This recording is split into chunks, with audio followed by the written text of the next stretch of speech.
Hello everyone and welcome to another Super Rugby 2018 preview on 2 Cents Rugby here. We are looking at the Waratahs. I've got my Aussie hat on today, tonight I should say, and this preview should basically be known as can Daryl Gibson keep his job for another year? We will have a look because the Waratahs have had a pretty striking, dramatic, quick, whatever you want to call it, fall from grace since Daryl took over in the top job. It's not been great, so we will have a look what he has to work with. There has been a bit of shuffle round with his squad. We'll have a look first at who's left. The two biggest names in the forwards would be Dean Mumm. He's retired. It's probably not a bad thing for Daryl, just because, I mean, Dean Mumm didn't have a great season last year, wasn't his best effort, and Will Skelton has decided to go overseas, so he's a big man, a big name, and I think they'll miss his physical presence more than anything else. Matt Lucas has gone to join the Brumbies. That's not a big deal. He kind of moved down to third choice scrum half by the end of last season.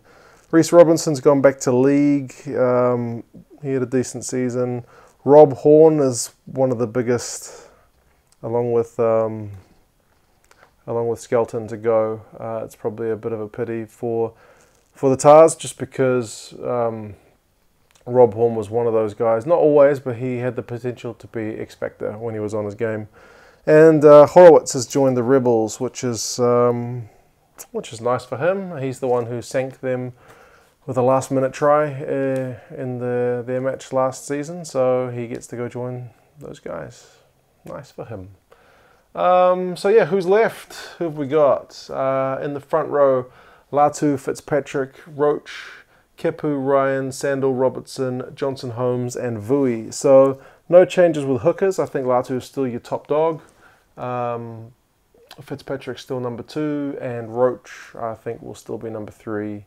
Roach needs to up his defensive work if he's going to try to push Fitzpatrick or even Latu for that hooking spot. Kepu will always be Kepu. He's a big, strong guy, but they're going to miss him for the first 2 games because of his incident in the last game when the Wallabies played Scotland. So that will be a time for Paddy Ryan to probably step up, and I would say Robertson will still be the other guy that the Waratahs will look to in the front row.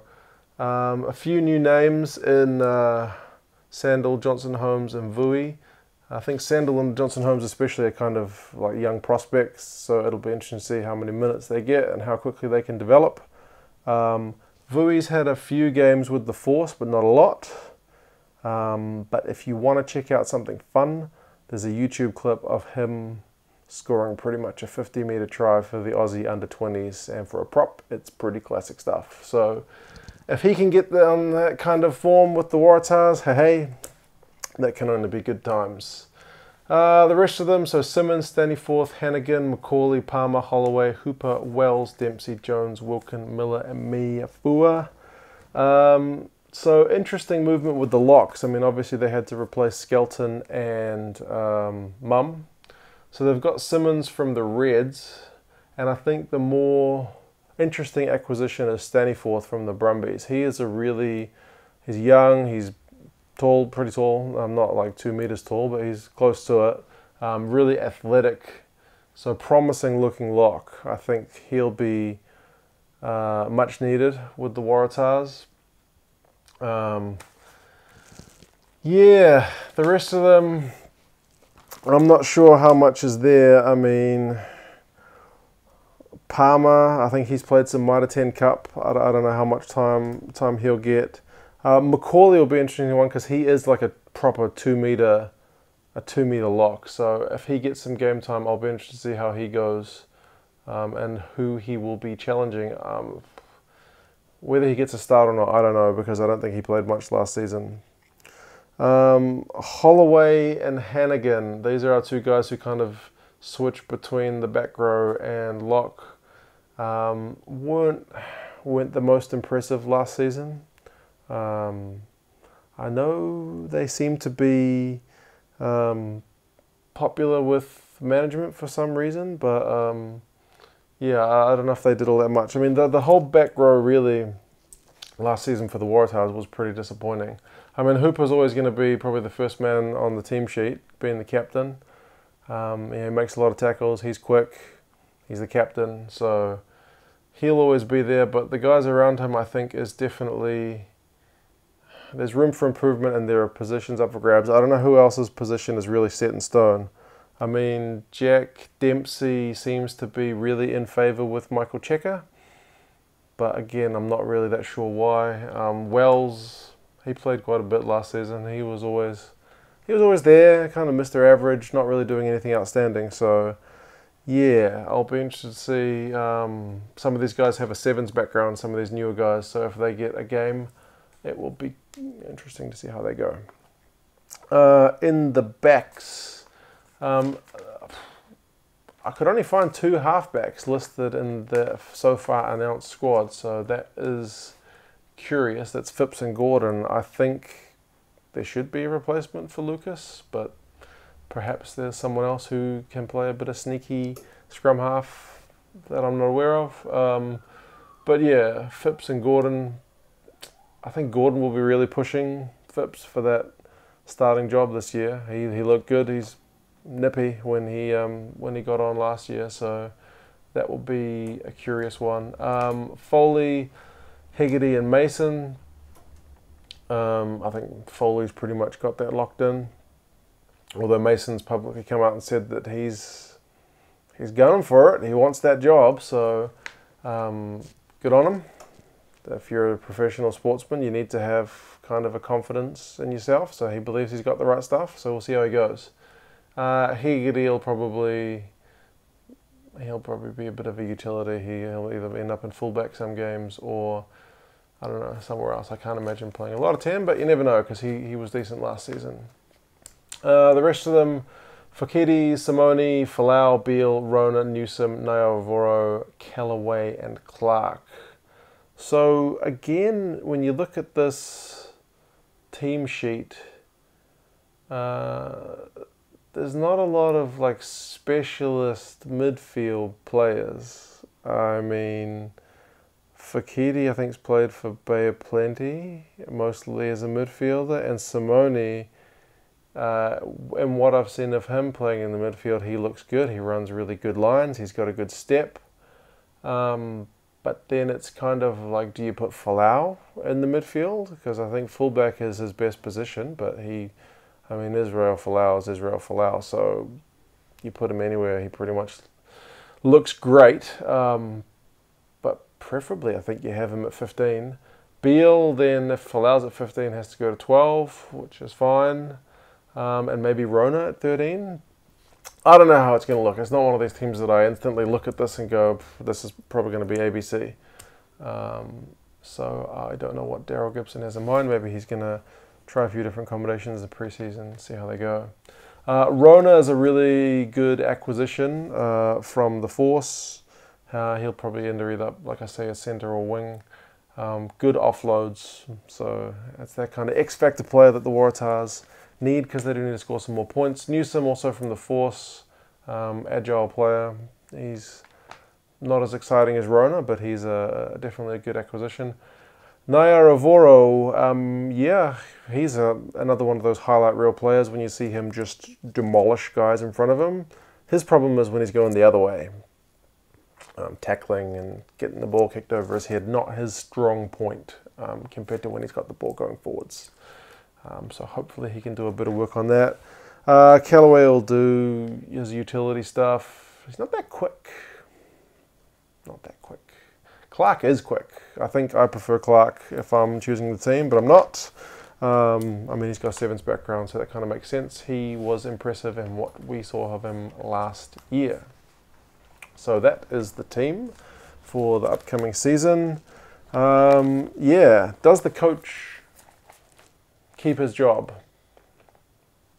I think that is the main question of the season. So the Waratahs' expectations is always going to be that they make the playoffs, and they should probably be challenging to win the Aussie Conference especially. I don't think you can target less. I know they've been poor the last 2 seasons, but it wasn't that long ago that they won it. And a lot of these players were here, so yeah, I think it's kind of make or break for Daryl Gibson to see if he keeps his job. And I think part of it is they just need to harden up or get aggressive or something, because so many times last year in Waratahs games, they just kind of stuck a hand out and the guy ran through them, and soft, so many soft tackles. Also, like the soft at the maul and sometimes soft at the scrum, it was just soft. And I don't know if you can coach that. What do you do as the coach? Just say, harden up? Or do you drop players who aren't performing? I think he might have to be a bit more ruthless in his selections, especially here. That's why I'm saying I think there needs to be, like, the breakdown work was poor. So many turnovers it was poor, soft, not what you want. And I mean, that led to them conceding so many points. So there were a few games where they conceded 40. Sometimes at home. The home record was poor. They only won 4 games all season, only won 2 games at home. And some opposition, like you lose to the Kings at home, you lose to the Blues. Okay, New Zealand teams were strong that year. The Jaguares didn't have a fantastic season. They lost to them at home. So yeah, much is needed there. Can't concede that many points. I mean, they were 4th on conceded points behind the Sunwolves, Rebels, and Cheetahs. It's not the company that the Waratahs should be keeping. Not the Waratahs that we all know and love. So yeah, a lot of pressure on Folau, I think, because he was either the scorer or the setter-upper of about 1/5 of their tries last season. So if by some terrible misfortune he gets injured, I think the team does not look as dangerous by quite a lot. Strength of schedule, they have the 3rd easiest run. Now, it's kind of a common theme looking at the strength of schedule that the Aussie teams all have on paper the easiest run, because all of the Aussie teams did pretty poorly last season, so they've all got a really poor points differential from last season, so they all get to play these weak teams twice, so their strength of schedule looks easiest on paper anyway, 3rd easiest. They managed to avoid the Bulls, who were poor last year, so that's no great win to avoid them.